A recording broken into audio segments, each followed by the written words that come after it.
Coloring Economic Model (CEM), strategi pewarnaan ekonomi menuju hilirisasi global. Halo sahabat ekonomi, selamat datang di kanal ini. Pada kesempatan kali ini kita akan membahas sebuah konsep ekonomi yang unik sekaligus strategis, yaitu Coloring Economic Model atau CEM. Model ini pertama kali diperkenalkan oleh Ayub dan kolega pada tahun 2013 sebagai sebuah pendekatan baru dalam memahami pembangunan ekonomi kontemporer. CEM bukan sekadar teori di ruang kelas, melainkan sebuah strategic framework untuk mendorong hilirisasi, memperkuat kolaborasi lintas wilayah, serta mendorong diversifikasi produk unggulan. Mengapa dinamakan coloring? Karena secara filosofis, model ini terinspirasi dari teori warna. Kita tahu bahwa 3 warna primer, merah, biru, dan kuning, ketika dipadukan dapat melahirkan warna sekunder, kemudian berlanjut hingga tercipta spektrum warna yang tak terbatas. Analogi ini diterapkan dalam ekonomi. Potensi dasar suatu wilayah atau sektor dapat dianggap sebagai warna primer.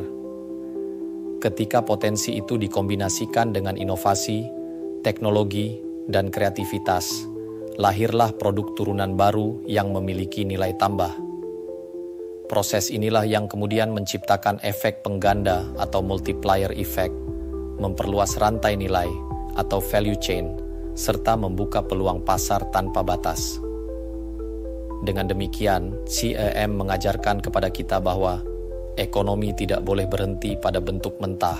Ekonomi harus diwarnai, dipadukan, dan diperkaya agar mampu melahirkan spektrum aktivitas yang lebih luas, inklusif, dan berkelanjutan.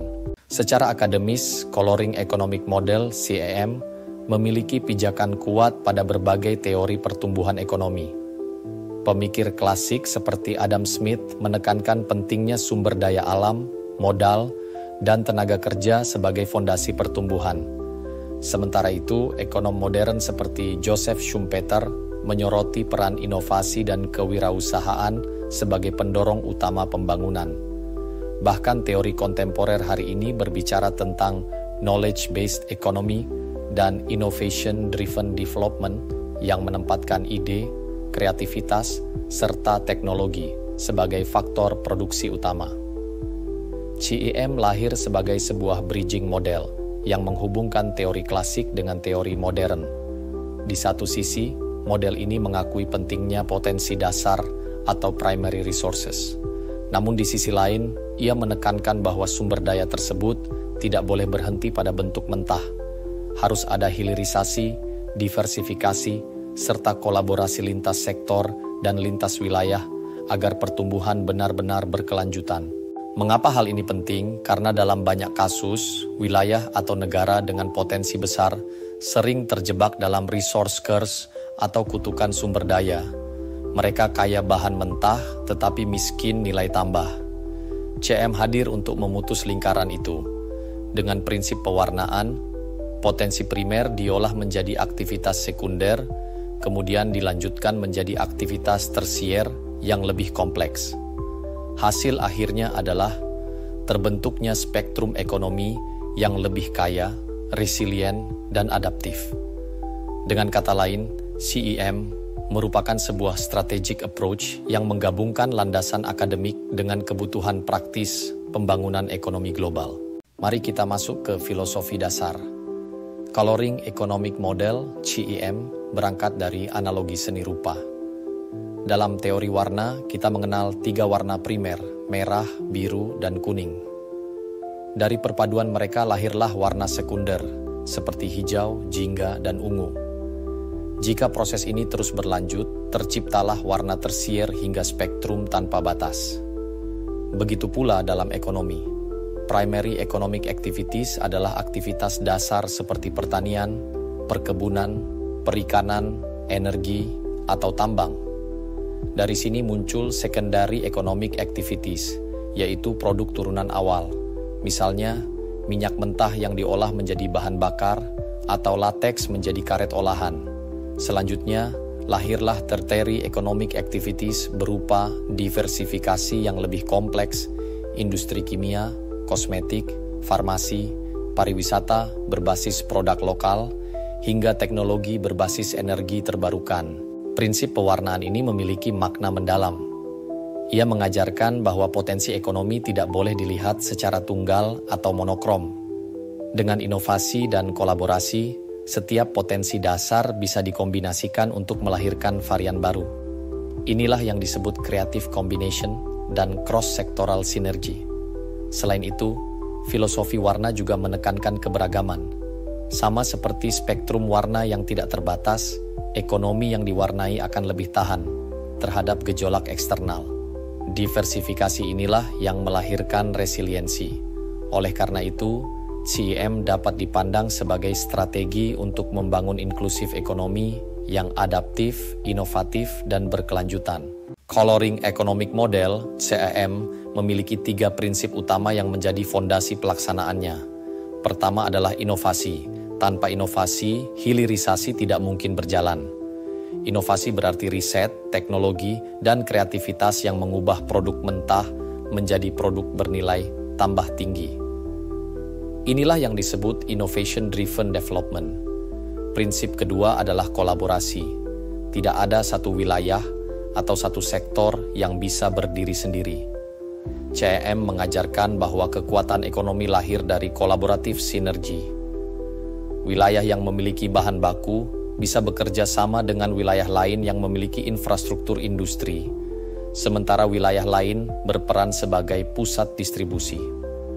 Dengan cara ini, tercipta integrasi regional atau regional integration yang berkeadilan. Prinsip ketiga adalah keberlanjutan. Pertumbuhan ekonomi yang baik tidak boleh merusak lingkungan atau mengabaikan generasi mendatang. Oleh karena itu, CEM berlandaskan pada prinsip green economy dan circular economy. Setiap aktivitas hilirisasi harus memperhatikan efisiensi energi, pengelolaan limbah, serta keberlanjutan ekologi. Selain 3 prinsip, CEM memiliki 4 pilar aktor atau quadruple helix. Pertama, pemerintah sebagai regulator dan fasilitator. Kedua, swasta sebagai investor dan penggerak manajemen modern. Ketiga, masyarakat atau pelaku usaha sebagai penyedia tenaga kerja sekaligus penggerak lokal. Dan keempat, akademisi sebagai peneliti, konsultan, dan produsen pengetahuan baru. Keempat pilar ini membentuk ekosistem yang solid, memastikan bahwa CEM dapat berjalan bukan hanya di atas kertas, tetapi juga di lapangan. Untuk memahami bagaimana CEM bekerja, mari kita ambil ilustrasi yang lebih global. Bayangkan sebuah negara dengan kekayaan sumber daya alam.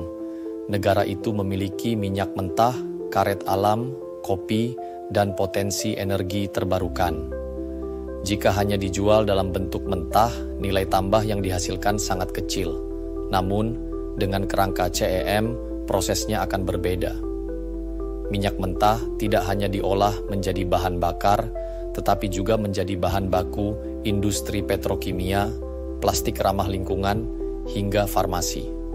Karet alam tidak berhenti pada bahan baku ban, tetapi masuk ke industri sarung tangan medis, alat kesehatan, hingga komponen otomotif canggih. Kopi tidak sekadar diekspor dalam bentuk biji, tetapi diolah menjadi produk premium, wisata kuliner, bahkan tur budaya. Energi terbarukan tidak hanya diproduksi, tetapi dikombinasikan dengan teknologi digital untuk membentuk smart grid yang efisien. Inilah yang disebut economic spectrum creation. Kombinasi potensi primer dengan inovasi teknologi melahirkan diversifikasi yang lebih luas. Hasilnya adalah lapangan kerja baru, UMKM yang tumbuh, daya saing global yang meningkat, dan pendapatan negara yang lebih besar. CEM bukan hanya model teoritis, melainkan practical framework untuk membawa perekonomian dari sekadar eksportir bahan mentah menjadi pencipta nilai tambah di pasar global. Sahabat ekonomi, sekarang mari kita berinteraksi. Pertanyaan saya sederhana, apa potensi utama di daerah atau negara Anda yang bisa menjadi warna primer dalam kerangka coloring economic model? Apakah kopi, kakao, perikanan, energi, atau pariwisata? Tuliskan jawaban Anda di kolom komentar. kita akan coba membahas bagaimana potensi itu bisa dikombinasikan dengan sektor lain, sehingga melahirkan diversifikasi baru. Ingatlah prinsip penting dari CEM. Potensi dasar hanyalah titik awal. Tanpa hilirisasi dan tanpa kolaborasi, potensi itu hanya akan menjadi raw potensial yang stagnan. Tetapi dengan pewarnaan, yakni diversifikasi, inovasi, dan sinergi, potensi itu bisa berubah menjadi spektrum peluang tanpa batas. Jadi, mari kita diskusikan bersama. Apa warna primer di wilayah Anda? Dan bagaimana potensi itu bisa dipadukan untuk menciptakan multiplier effect yang berkelanjutan. Sahabat ekonomi, kita sudah menelusuri Coloring Economic Model, CEM, mulai dari sejarahnya, filosofi warna, prinsip-prinsip dasar, pilar utama, hingga ilustrasi aplikatifnya. Pesan utama dari CEM adalah sederhana tetapi mendalam. Jangan berhenti pada satu potensi, tetapi teruslah mengolah, mengombinasikan, dan mendiversifikasi hingga tercipta spektrum ekonomi yang lebih kaya dan berdaya saing. Model ini menegaskan pentingnya innovation, collaboration, dan sustainability sebagai fondasi pembangunan. Dengan cara ini, ekonomi tidak hanya tumbuh, tetapi juga inklusif, resilient, dan ramah lingkungan. Mari kita tutup dengan sebuah kutipan inspiratif dari Steve Jobs. Innovation distinguishes between a leader and a follower. Artinya, inovasi adalah yang membedakan seorang pemimpin dari sekadar pengikut. Dengan Coloring Economic Model, kita bisa menjadi pemimpin dalam hilirisasi global, bukan hanya pengikut yang menjual bahan mentah. Terima kasih sudah menyimak. Jangan lupa like, share, dan subscribe agar kita bisa terus berbagi gagasan akademis yang bermanfaat bagi pembangunan ekonomi dunia.